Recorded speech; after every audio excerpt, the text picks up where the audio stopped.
All right, today we're going to start up here on the tongue of your unit. You've got your 7-way, which is going to connect to your truck to provide you with your turn signals, your running lights, your brake signals, and it's also going to charge the batteries when you've got it plugged into your truck. So we've got your emergency breakaway cable here. This is going to connect somewhere to the bed of your truck, and if for whatever reason this comes undone from your vehicle, it's going to pull the brakes, and the brakes are going to lock up to keep this thing from rolling too far away from your truck. Up underneath it, behind it, you do have your battery compartment. So if we open this up, it does have a locking latch over here on the side. So you just undo that, flip the lid in, it'll hold it open. You do have your two batteries in here. They are 25 batteries, as well as all the access to your the motors for your auto leveling system, as well as your battery disconnect that is up there on the inner wall there. That battery disconnect is for use for when you're going to store this thing for long periods of time. You can go ahead and turn that off, and it'll cut the juice from the batteries to the unit, so that way you don't drain your batteries when you're not using your unit. Up here above the door, you've got your 2 battery vents there. You've got an external solar outlet to the side of them. And then next to that is a switch that will raise and lower the 2 front jacks. So you've got your extend, which will bring the front end up, and then you've got retract, which will bring the front end down. So we're going to come over here to the side of the unit, which you've got some useful information over here. You've got your tire and loading information, which is going to tell you the PSI of the tire's cold. It's going to tell you the size of the tires. The stickers underneath that are going to tell you this is going to be your gross weight stickers, and this is your manufacturing sticker. That's going to give you all the details about who manufactured it, when they manufactured it, where they manufactured it. The door behind that opens up to reveal one of your 30-pound propane cylinders. It is fed into the unit with an auto change regulator. So what that is this will let you know that's, I don't know if you can see it right now, but that is actually green right now. And if there's no propane going into the unit, that will turn back to being red. It's drawing from this tank currently, but you can flip this dial here to actually draw from the tank that's on the opposite side of the unit. So you've got a door over here with a 30-pound cylinder, and you've got a door on the door side of the unit that's got a 30-pound cylinder in it as well. Your next side compartment here, we're going to opens up to not only a large pass-through compartment. Holy cow. With two lights, one on this side and one on the other side. There's a switch in there that controls those. And then you've got your water features on this side. So up here at the top, you've got front and living room cable on this side. So if the park or campground that you're staying at is providing you with satellite or cable, you can hook up the coaxial from their source to this side. So you've got front cable, rear cable, and then the next 2 are front satellite and rear satellite. Underneath that, you've got your outside shower, which has hot on the left and cold on the right. The shower head does come out of there. The cord's all wound back up in there, so you can pull it out and you can push it back in there, so you can store your shower head, and you can close this without having your shower head and hose dangling all over the place. You do have a light over here on the side, so that way if you're trying to use this in the middle of the night or when the sun's going down, you're not in here trying to hold the flashlight and hook up your hoses and all that good stuff.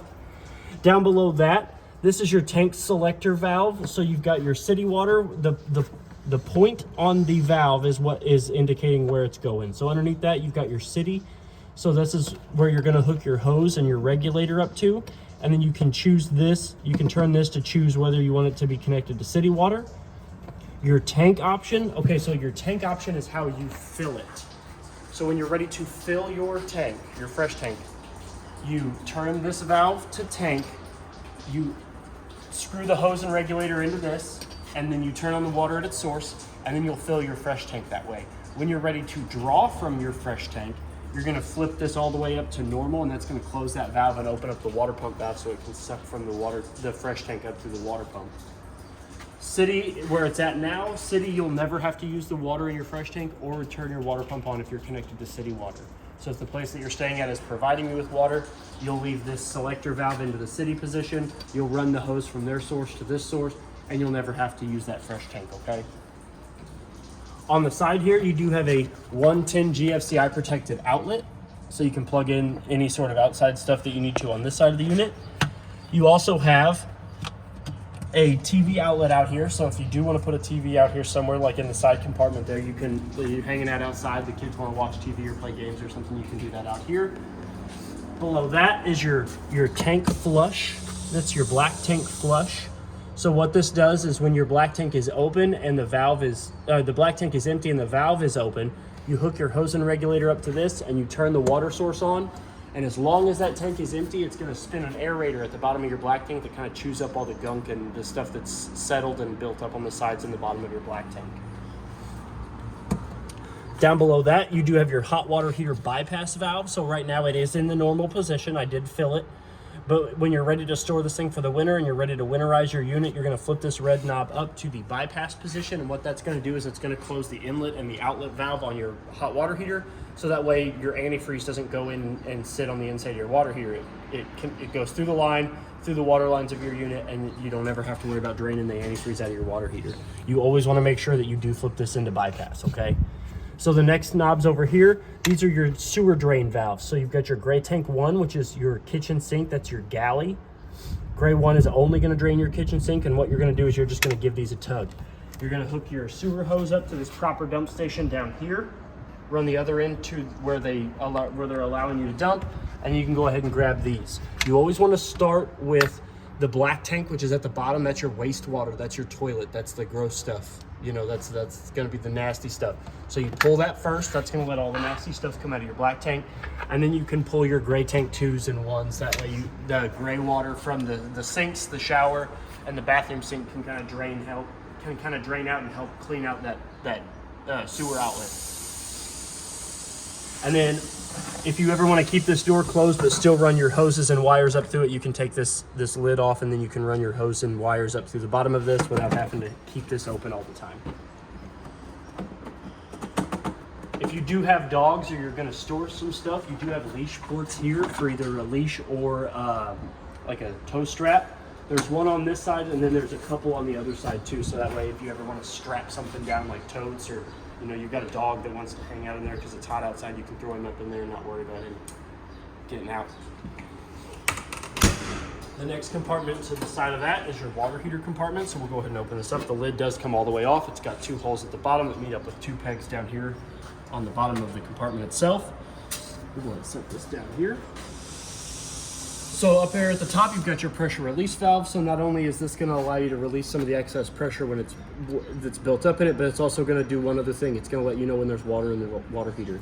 If we open that up, you'll see water coming out. It's okay to do that. You always want to make sure that there's water in your tank before you light it on either gas or electric. This is both gas and electric. On the gas side, there's a switch on the inside of the unit that'll say 12 volt water heater. You'll flip that on. You'll hear it click a couple times, and then your pilot light should light.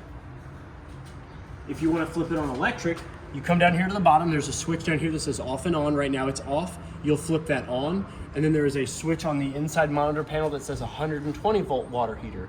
That's what you're going to flip on to turn your electric water heater on after you've flipped this switch on, okay? And then the last but not least, down here at the bottom, you do have that is your anode rod / your drain plug. That is a 1 1/16 socket, 6-point preferably. You can remove that and it'll help drain out your water heater if you ever need to. And what that anode rod does is it's a metal rod that'll eat up, it's built to eat up all the impurities in the water before it has a chance to do damage to your water heater tank itself. You've got your fuse reset here, so if your water heater doesn't want to light on gas, you can come out here and you can hit that. And then down below this black oval here, that is the heating element for electric. So if this ever goes out, all you do is remove those screws, pull that out, put a new one in, attach the wires, screw it back in, and you're good to go. Go ahead and stick that back on. Like I said, it just sits in the holes. You always want to make sure you lock it, or else that'll fall back off. So this is your heater vent here, or your furnace vent here. So cold air is going to go in the top, hot air is going to come out the bottom. This does get hot enough to curl the hair on your arms and scald your skin. So if you've got people kind of running around the outside of your camper and you've got your furnace on, do tell them to avoid this. Another good investment for this thing is mud dauber screens. You've already got a screen here, but you do not have a screen over this one. So mud daubers are going to get up in there, they're going to build their nests, they're going to build their homes, and they're going to invite all their friends and family. Whatever it is, they love the smell of the LP. They'll get up there, they'll find any port that is exuding that smell, and they'll build homes and nests. So there are 2 little dome screens that go over these vents, and they keep the mud daubers from getting in there. They're a $20 part, or it's like $150 some odd an hour for us to go up there and fish them out, okay? We went over your sewer connection port, which is right there. It also has a drain cap on it too, so if you just want to undo that, you can actually hook a hose to that and clean it out too. You can actually hook like a garden hose to it, turn it on, and it'll send the water back up just enough to where you can clean that sewer tube out without getting nasty water all over your face. These two vents here at the top and bottom of the second slide here, these are the back sides of your refrigerator. So this is how you're going to get to the bottom of it, and that's how you can get back up to the top of the back side of your refrigerator. You do have a stove vent up there. That does need to be closed when you're in travel position. There are two locking tabs that you can push that back into, and then to unlock it, you'll push those two tabs and you'll pull them outwards. So you'll push up and then pull outwards. What that does is that loosens that flap on the back side of your vent and range fan, so that way nothing gets in there when you're traveling down the road, or that little flap doesn't come out when you're traveling down the road. It's only held into that shroud by two little plastic nubs, and if for whatever reason a strong breeze comes through, it'll rip that thing right off, and you'll have a straight access to the back side of the fan and the range in your kitchen, okay? We're gonna come down here to the tires. Your tires have been checked. The torque on them is at 100 foot-pounds, and the PSI in them is sitting at about 100 and 110. So when you've got a tire that's big, 110 is where they should be. You really shouldn't go anything higher than 110, but you can actually go down to about 100 and still be all right. You really want to set it about anywhere between 100 and 110. You don't really want to get anything lower than that or higher than that, okay? You saw that you have two jacks in the front. The jack's up in the front, the jack in the middle, and then the jack in the back. Those are all powered by the auto leveling system that is in the off-door compartment on the door side, or the side compartment on the door side of the unit, okay? You do have a carpeted storage compartment here, which is actually in behind the entertainment center in the living room. So if you do want to store stuff back here, just make sure it's not going to leak. Make sure it's not going to have like liquid and fluid and stuff in it, because this is actually behind your television and your fireplace in your living room. So this is where your power cord is. It's actually on a winch. So in order to retract and extend it out, you do have another little control panel here that has a button on it that will retract and extend. It will spin that winch to either give you more power cord or bring the power cord up and in. So when you're ready to go, you're just gonna hold retract. You may have to help it feed through a little bit just to kind of keep the cord from binding up. But just hold your hand on it and let the winch do the job, and it'll suck that power cord back up into the unit. They both do have latches on them, so you can close them and keep them closed. We come over here to the back of the unit. You do have access to the roof with this ladder here. So the roof is the life expectancy of your unit. You do want to get up there and check the roof about every 90 days. You don't have to seal it every 90 days if it doesn't need it, but you do want to get up there and check it about every 3 months. Make sure that there's no cuts, scrapes, holes, burns, air bubbles, anything like that in the lap sealer, in the roof itself, because the better care your roof is in, the longer your camper will last you, okay? Up there next to the ladder, you do have a backup camera mount. So you can actually just buy the Fury backup camera, plug it into that little wire that's hanging out there, and plug the other monitor into your vehicle, and you'll be able to watch the rear of your camper from the inside of your truck. You do have a lighted license plate bracket there on the above the license plate. On this side of the unit, you do have two more of those tires. They have been torqued. The lugs are sitting about 100 foot-pounds, and the PSI of the tire is sitting anywhere between 100 and 110 where it should be, okay? So we're going to come up here to the front of the unit. You do have two speakers that are going to be built into the stereo system that's on the inside of your unit, so you can listen to music on the inside, on the outside, or both at the same time if you've got people both in and out of your camper. You do have a 110 outlet out here that is protected by the GFCI circuit, and this outlet is special because this one actually has a switch that controls it on the inside of the unit. This is the only outlet on the outside of your unit that is controlled by that awning receptacle switch. But if, say, you've got something plugged in here and you're ready to go to bed, you don't want to unplug it, you can just hit that switch there and it'll cut the 110 power to this, okay? You do have another door here which opens up again to that secondary 30-pound cylinder that I talked about. As well as on the inside of this one, this is your self-leveling, that's your auto-level instructions. So, those are your instructions. Your console for your auto-leveling is actually right here. As well as what this switch does here, this is that switch that I told you controls those lights. So, if you can see, they do need to be in the on position for that switch to control them, but this switch here controls both of those storage lights for you. You've got your... Oh, so that's why the other one didn't turn on? Yes, that's why the other one didn't turn on. So you've got your electronic leveling control panel there, as well as a vent there. So this is a climate controlled storage compartment, so you don't have to worry about things getting mildewy. You also have an outside cable outlet there, so that way you can plug a TV in on this side of the unit as well as a GFCI protected 110 outlet. Speaking of GFCI protected 110 outlets, you have one right here on the side of the side compartment as well, right beneath the door lock. So what this is this is a latch that will keep your door open when you're going in and out of your unit. So you open your door, the little T-shaped handle will fit right there in those little grooves, and your door can remain open for as long as. So that makes it groovy? Makes it groovy. Your stairs, this is what your stairs will look like when you're going in and out of your camper. To put them away, you're going to lift up on the bottom. The bottom's going to set on the third step. The third step you're going to pick up on, it's going to rotate up and sit on the second step. You're going to pick up the second step and rotate it inward, and as you do that, the first step will also go in, and then you can slide them into place. That's what your stairs should look like when you're ready to go into travel position. There should be nothing sticking out of this frame here. They should all fold back up into themselves. Then you just reverse it. And you just reverse it. Now that we're done on the outside, we can go to the inside. So you do have a switch here that turns on. So where's that little light at? Oh, it's up in here. It helps you with this light too. I don't know why, but it helps you with that light. So both of those switches work that light. So before we go any further, I do want to point out that you do have a fire extinguisher down there by the door, so that way if you have an emergency on the inside or outside of your unit, you can have access to that. So what we're going to do is we're going to start on the living room. We're going to work our way around up into the master bedroom, okay? So over here you have your dinette. You do have your kitchen table. The chairs do have seat belts underneath them, so that when you are ready to travel, you do want to make sure that the chairs are buckled down, so that way they don't fall and do damage to anything in your unit or themselves. Because they should be strapped in just like you for travel. Your table does slide out, but I'm always afraid that I'm going to break it when I do this. There's a latch, and I never remember how to do it.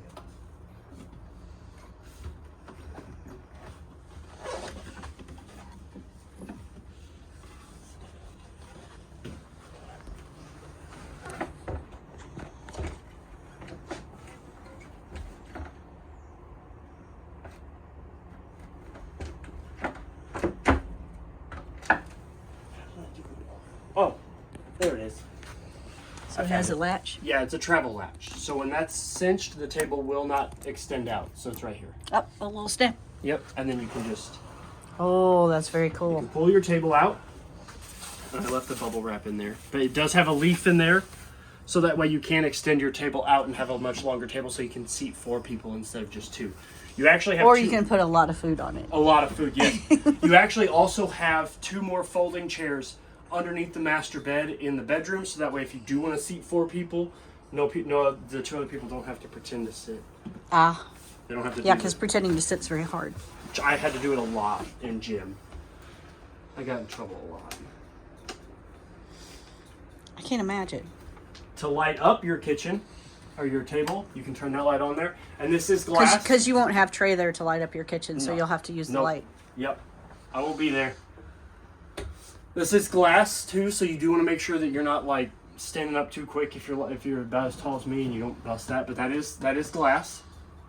The 2 windows here above the kitchen, they do have pull down shades that will set to where you want them to go. And then when you're ready to let them go, you just grab them and let them go back up. That window opens up by pushing the 2 center tabs towards each other and lifting up. And then these are your privacy windows. They open up by just turning the knobs. They don't open up all the way. They just bevel out. Which is great. You can leave them open when it's raining. Yep. And you don't have to worry about, like, if you're eating, you don't have to worry about, like, the wind coming and, like, blowing your food all over the place. And then last, while we're over here by the kitchen table, is your carbon monoxide and LP detector, which is down there behind this chair here. If you can see that. There's a little green light on that. That green light means you're good. It means it's not detecting any loose carbon monoxide or any loose LP in there.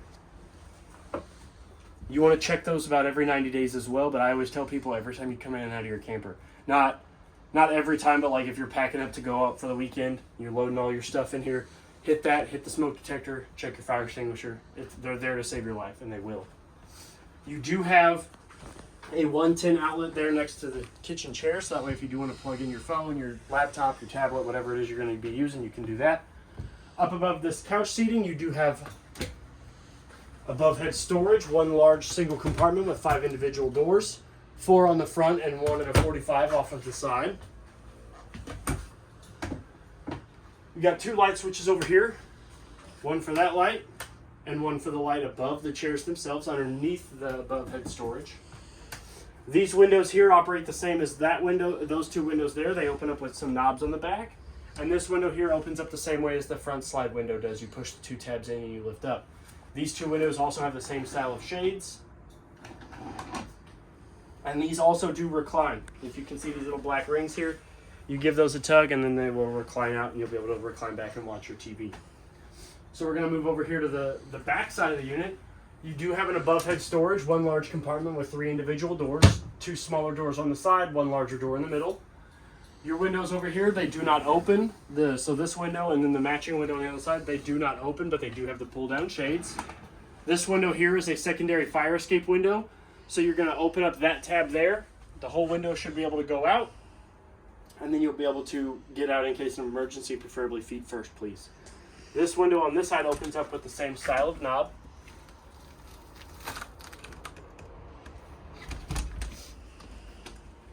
If you really want to, you also have 2 110 outlets on either side tucked behind the sides of the couch. In case the person sleeping here wants to charge their phone, because if you remove this throw pillow. Trey loves throw pillows. You already knew what I was going to say. You actually have a Murphy bed underneath there. It's a big old couch bed. You can pull that out. There are legs that extend. Now, one piece of advice though. If you're going to use this as a sleeping option, do not run the fireplace at the same time. Because it's really, when it's pulled out, it's really close. It's going to be really close and you run the risk of that melting the vinyl that holds the mattresses up. So you turn your fireplace on and your couch is going to be on fire. Okay? You do have floor vents for your heating. And ceiling vents for AC. Yep. Always, your AC comes out of the roof, your heat comes out of the bottom. Okay, that's a good way to know that. Your heat, because heat rises, so it'll come up and then it'll rise up and then you'll be good to go. You got storage above the television with all of your outlets over here. So you've got a 110 outlet, you've got a coaxial outlet, and you've got your RGAs and your HDMI. So what that does is that HDMI is, if you plug that HDMI into the back of your TV, you can actually get your stereo system to play surround sound for your television. So that way you can get your TV sound through the speakers of your unit, okay? You also have a really large Insignia TV with all the remotes here, since we're going over that. These are all the remotes. You've got your TV remote, your fireplace remote, and your stereo remote. They all have fresh batteries in them. I made sure of that. We're going to go ahead and give us some light over here. This switch here turns on the 2 lights above the TV and the kitchen. You've got a spare 110 outlet over here in case you do want to plug anything extra up. Behind the television, you don't really have any outlets other than what's on the back side of the television, so you don't have to worry about that. The antenna booster is actually in the master bedroom. Secret pull-out counter space. Oh, that's fancy. So if you got kids that like to eat and watch Bluey and all that stuff like mine do, you can set them up right there. Side storage on either side of the fireplace. And then your fireplace has a on-off switch here. So before you are able to turn it on, you need to make sure that that is in the I position, and then you can hit the on button. The next button over is your dimmer, so you can adjust the flame on the logs. You've got your heat, which will cycle through the temperatures, like high heat, low heat. Temperature will actually allow you to adjust the temperatures by degree, and then timer will allow you to switch basically an on-off interval based on 30 minutes and then 1 hour intervals all the way up to 9 hours. Next, we're going to go over the kitchen. So you've got storage over here with a 110 outlet up in the ceilings for your microwave. Above microwave storage up here. Big microwave. Big old convection microwave. As well as this also duals as your vent fan and your light for your stovetop. So Vent fan, low, off, light on, light off. You have secret spice cabinet storage over there on the side. Oh, that's pretty cool. Your mini blinds are your standard mini blinds, like in the ones in your home. So you've got your rod here that'll allow you to change the pitch of that. Your 2 strings here to pull them up and down. They've got it tucked behind this here to keep the mini blinds down, but that's actually how you can open that window, so that way you don't have to raise the mini blinds to open and close your window. Go ahead and put these back in here. This is your silverware drawer. Big open drawer down here. And a deeper drawer down here. Holy cow. Your stovetop, to get access to that, you're going to remove these 2 counter panels here. Which this one looks like it doubles as a chopping block because it's got the grate in it. And then to light your oven, to light your stove, you're gonna push in. You're gonna go to light, and you're gonna turn this. You're gonna hold it for about 3 to 5 seconds, let that get nice, good, and hot. Release, and then once you have one lit, the other 2 should follow suit. Turn them off. You just make sure they all go back to off. Now, your oven. You will need a stick lighter for your oven, one of the long kitchen lighters, because what you're going to do is you're going to open your door up. You're going to flip this to pilot, push and hold. While you've got that held, you're going to stick that kitchen lighter up next to the pilot light, and you're going to turn that on. Now, when you're done, you always want to let these cool down first before you go to put your countertops back on it. So I'm going to let those sit there for while we finish the video, and then I'll put them back on before I exit the unit. Below the oven, you've got another pull-out drawer. On this side of the island, you've got a pull-out drawer. You've got a GFCI protected 110 outlet in case you want to plug in like a blender or a margarita mixer. Another pull-out drawer. Another one of the deep pull-out drawers. You've got under-sink cabinetry. So you've got a big open under... I assume that's where your trash can would go. Would be a good place for it. Your sink has a small basin on one side with your standard in-house stopper, as well as a yuck collector. That's what we call them in my house, the yuck collector. So when you're washing your plates off after you've eaten, all the solid stuff gets caught in those. And then underneath this is the right side of the sink. I don't know why they called it the left side. Underneath the left side of the sink, you got a bigger stainless steel basin with the same 2 stoppers. You've got a regular stopper, and then you've got the yuck collector. Nice. Set these back down.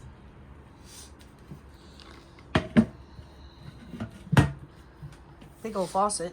Big old faucet with a sprayer function, so you can pull this down and you can hit this button here and it'll go from sprayer to faucet. See? Water come out. You've got hot all the way towards the front of so hot's all the way that way, cold is all the way towards yourself.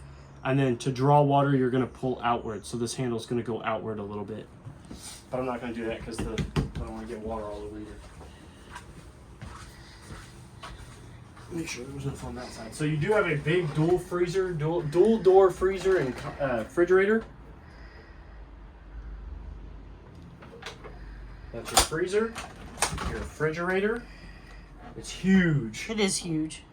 You can put a lot of stuff in there. And then to turn it on and off, you got a button here, which if we turn it on, 9 is going to be the coldest setting you can get to, and 1 is going to be the lowest setting.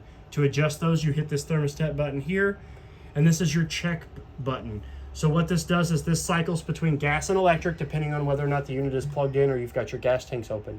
If it's set to auto, which will light up both of them. So right now it's set to auto, so depending on which one it's going to pick electric. It always picks electric over gas. If for whatever reason it's in auto and there is no power going from the power cord, it will then light on gas. But it will always pick electric first, okay? And then to turn it off, you just hit this button again, and your refrigerator will go off. To open them up, though, there are paddles up in here in the door. You don't want to go just wrenching on your refrigerator. You do want to push those paddles in to open and close the doors, okay? Because if you don't, all you're doing is you're going to break that lock, and then your refrigerator or freezer doors aren't going to seal properly. Plenty of cabinetry up here. This has actually got one of my favorite features in it. So if we open this cabinet up, you've got a big spice rack on one side. And then if we open this one up, you've got another spice rack on the side. There is a travel lock here to keep this from moving. So if you remove this rod here, this will actually slide. So Oh, that that's way, nice. That'd be great for canned goods. All kinds of stuff. When you do close it, though, you do want to make sure that this is all the way against the wall over here. And if you're ready to travel, you can take the travel lock and just stick it in that hole. And what that does is it keeps this from going any further over, so that way you don't have to worry about it doing damage to these. Below that, more pantry space, as well as your fuse panel. So if we remove this, there are your fuses. There is a red LED light that will illuminate next to those to show you which exactly one is blown. And the lid just fits over that. And then on this side, you push in, and this is your breaker box. So it's got all your breakers there lined up and labeled for you. The one you're most commonly going to interact with is your GFCI breaker, because if any moisture or water gets in any of those GFCI circuits, it's going to trip your GFCI breaker, which then you're going to have to come here, flip it all the way off, and then flip it all the way back on again, and that should restart your GFCI circuits, okay?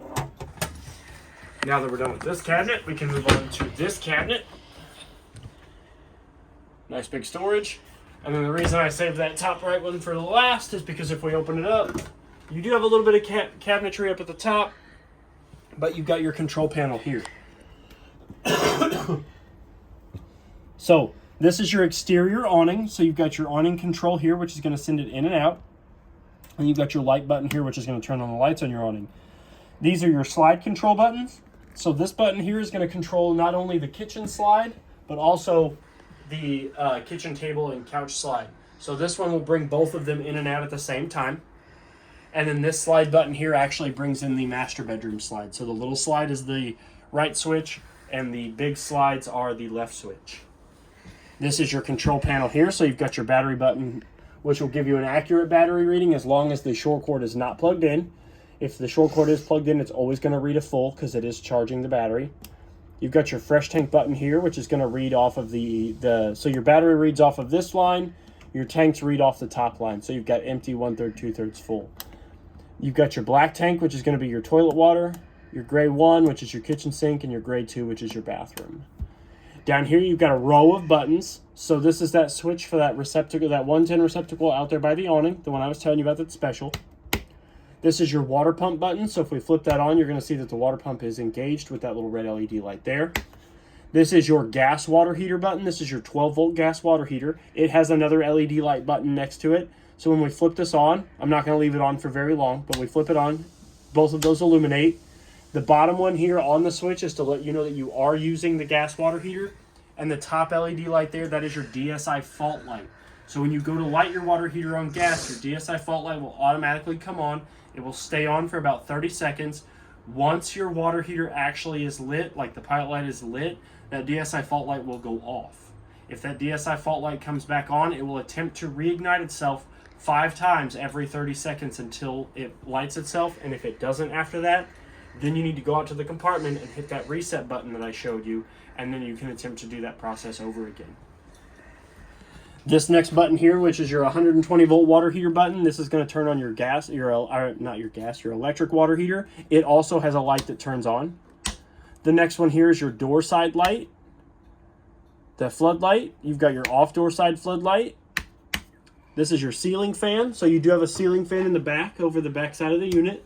That'll turn the light on and the fan on, depending on which ones you actually have powered on at the pull strings there. You've also got your lounge light, which will turn on the 4 LEDs over the back side of the unit, over the carpeted area. You've got your kitchen light, which will turn on the 2 sconces above the kitchen island. You've got your ceiling lights, which will turn on the 3 LEDs above our heads here. You've got your entry light, which will turn on the light above the entry doorway. And then you've got your porch light, which will turn on the other lights above the entry doorway on the outside.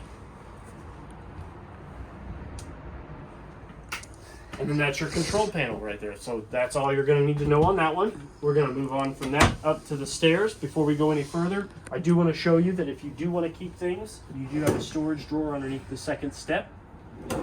That's kind of handy. It is, like to keep like your umbrella. Yeah, keep umbrella. Your umbrella and stuff like that in. So you have 3 different features here. So this is your Ventastic vent, which is going to open up that vent right above the kitchen. So you've got speed control, which is your up arrow and down arrow. And then you've got your up and down, which is going to turn that, it's going to raise and lower your vent for you automatically. So, and it should automatically turn the fan on too once it goes up. Cool. So you don't have to worry about getting on a step ladder and open that up. Like if you're, you cook something and it's starting to burn, or you're cooking bacon and there's grease in the air. And then once you close the vent, the fan will also turn off as well. And it actually also has a rain sensor. So if you have that open and it detects, there's a little open circuit there at the top of those vents. And if rain hits that and completes that circuit, it will automatically close that for you and turn that off.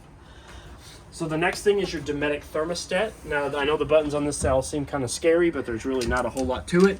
So to turn it on, you're going to hit the power button. It's going to light up blue. We're going to turn it on.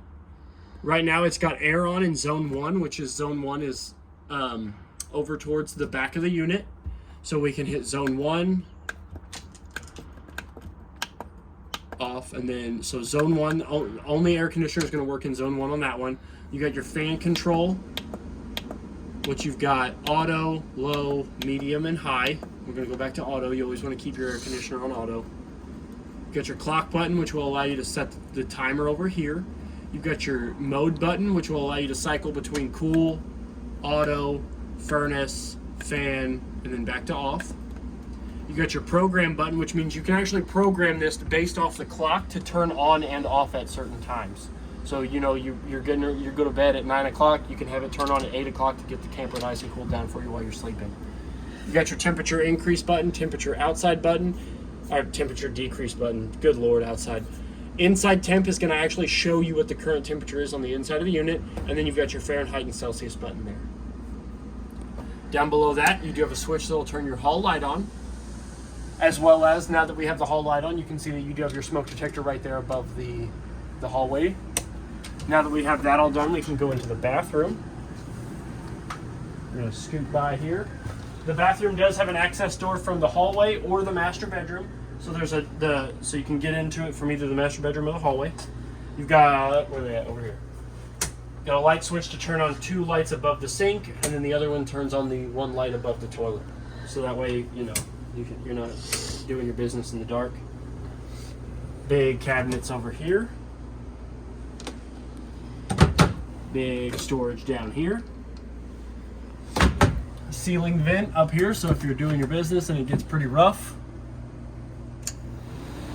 Risky business fan. Risky business fan. And the best part about both of these fans in this unit is they do have max air covers over them. So if it's too risky, and even if it is raining, you can open that up and still get it aired out. Your shower door opens by lifting up on this tab here. This is your travel lock. It is metal.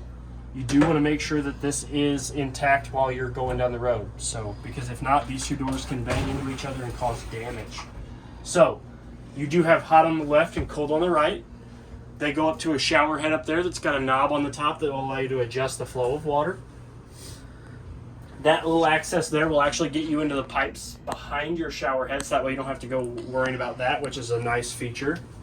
You got several hooks to hang up your loofahs, sponges, soaps, anything like that, as well as a spot to sit or to store your shampoos, conditioners, stuff like that, as well as another yuck collector, because if you're anything like me, I live with a girl that has really long hair.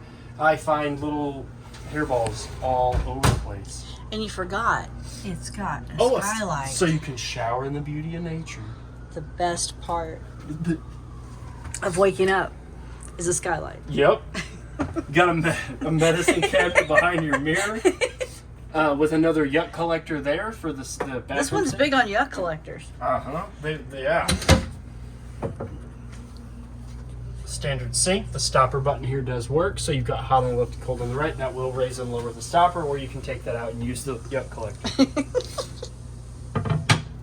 Your master GFCI outlet here with the test and reset button. So if any of your GFCI outlets don't want to work, you can actually come in here and hit that test and reset button and pop the breaker yourself. Storage cabinets down there. And your toilet is a 2-portion valve toilet, so if you put your foot halfway down on the pedal, the bowl will fill without opening the drain. And then if you floor it, it'll go into the black tank where it belongs. Be gone. You also have a travel lock here. Somebody tried to lock it without engaging it. So this does need to be closed and locked before you go anywhere, because if not, this door is on a track with little cars in it that can get damaged. They can do damage here. This is a magnet that will keep the door closed. So when you open it up, but you do want to make sure that this is engaged before you leave with your unit. We'll come in here to the bedroom. Again, like I said, you do have another door that will give you access to the master bedroom without having to go through the bathroom. Your light switches here for the master bedroom are here on the side of the dresser. So that's going to turn on the major lights. This one here.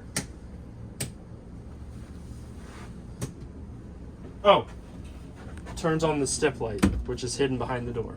Your nightlight. Your nightlight. You have 4 dresser drawers here with a remote to the Insignia TV that's back here as well. More cabinet drawers. Your TV here, which again, all of the TV outlets are actually over here in the closet. So when we get to that, I'll show you those. You've got your slide control, your slide light, blah, blah, blah, as well as 2 little cubbies for like your pocket, your wallet, your phone, all that good stuff. The windows on either side of the master bed do open with the pinch tabs that go towards themselves and lift up, and they also have the pull down shades. You do have your washer and dryer prep here next to the window. So it is a big closet with your washer and dryer prep. 110 outlet for each. You do have a dryer vent location right there. So if you do want to, if you put a dryer in here, you can actually, it'll show you right where you're allowed to put that dryer vent at. The window on the out over here is a fire escape window. So you're going to lift up on this little red tab, push it out. They just washed it, so it always sticks. And then if you want to get out of the window, you'll push the whole thing out, grab this, yank on it, and go out feet first, preferably. Because you're a little high up. Yes. You do have a 110 outlet on this side of the dresser as well. Now your closets both have travel locks. So I'm just going to preface this. Anything that's got one of these locks on it, lock it before you drive this thing. You're going to open the door. Big old closet. It's very nice. Very nice. Has a light in there. Does have a light. Lock that back up. This side over here, open up. This side here's got all the cool stuff. So previous owners did leave a safe in here, which I left in here. So the keys are up there on the top. It also has a light. So you've got your little compartment up here. Your compartment's in the back with all your vacuum accessories. There is an extra battery down there for your vacuum cleaner as well. More storage here. Like I said, you do want to make sure that your travel locks are engaged when you're ready to go down the road. And then you got all your TV stuff. Oh, yes. I told you that, and I spaced right over it. So, up here is antenna. So, there's no light, but you see how the button extends out? That means it's off. So, you're not going to get any antenna channels with the button extended like that. So, you're going to push in. That's going to turn your booster on. If you want to get cable and satellite from your unit, from the park or campground that you're staying at, you're going to take the coaxial cord off of this, plug it down here, and turn that off. And you also have a 110 outlet as well as an HDMI port here. Go ahead and close this up, lock it up. And then this is how you change the temperature of the master bedroom is right here. Same thermostat as in the hallway with all the same features, except this one's going to be zone. So both of them are zone 1, but this only controls the air conditioner in the master bedroom. So the other one controls the... The only time the zones matter is if they've wired this thermostat into both air conditioners. Yes, and then it would allow you to do zone 1 and zone 2, but this also allows you to access your heat and your fan in here as well. So, and then you also have a little cubby here. Oh, that's cool. I like that. I do too. And then last but not least, the underbed compartment. You could put trolls in there. You could put trolls in there. I love trolls. Me too. But we digress. Love trolls. Little troll dolls. You could put tiny throw pillows in there for your trolls. And then underneath here, Oh, there's the 2 chairs you spoke about. There's the 2 chairs that will go under that table once you bring it out, and then you've also got some extra floor mats and protective like feet that Oh, cool. we found in here that we decided to leave in here for whoever wants it. So. Oh, those would probably go on the steps. Mm-hmm. You know what this bed is missing? Throw pillows. I was so happy when there was only one in here. And how happy were you? Pretty happy. But that bed, the storage underneath the bed is strut supported, so once you lift it up, you can walk away from it and you don't have to have somebody stand there and hold it up. While you're loading all your throw pillows in. Yep, all the throw pillows.